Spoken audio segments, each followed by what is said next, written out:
Welcome back. This is Unit 2.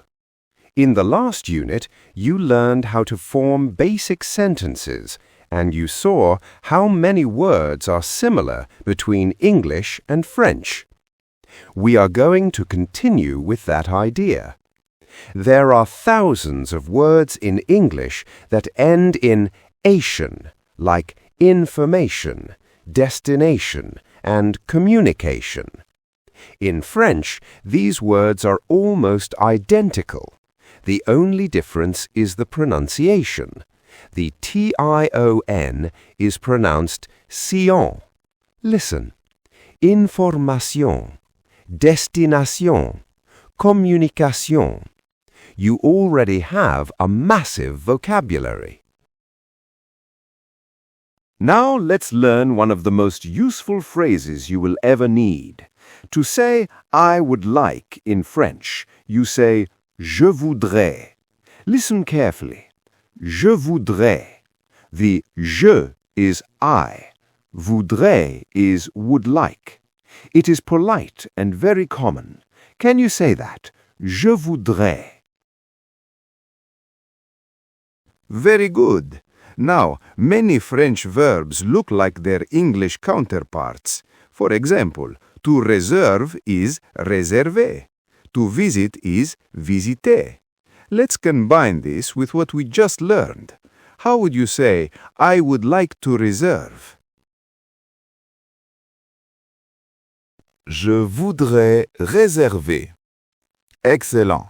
Now, let's use one of our ATION words. How would you say, I would like a reservation? The word for a in this context is une réservation. So, I would like a reservation. Je voudrais une réservation. See how you're building sentences? Let's try another. The word for the destination is la destination. How would you say, I would like to visit the destination? Je voudrais visiter la destination. Now, let's practice. I will say a sentence in English. You say the French translation in the pause. Then I will give you the correct answer. Let's begin. It's possible for me. C'est possible pour moi. I would like information. Je voudrais l'information. It is not important.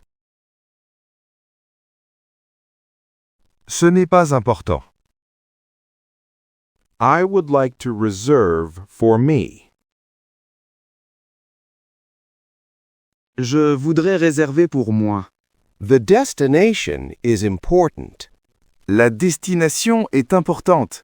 For me, communication is important. Pour moi, la communication est importante. To visit the destination is not possible for me. Visiter la destination, ce n'est pas possible pour moi. The information is important.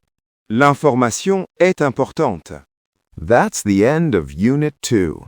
You've just learned how to express what you want politely and how to combine it with actions and things you already know. You are speaking, not just repeating. In Unit 3, we will learn how to ask questions. Keep relaxing and let the language build itself.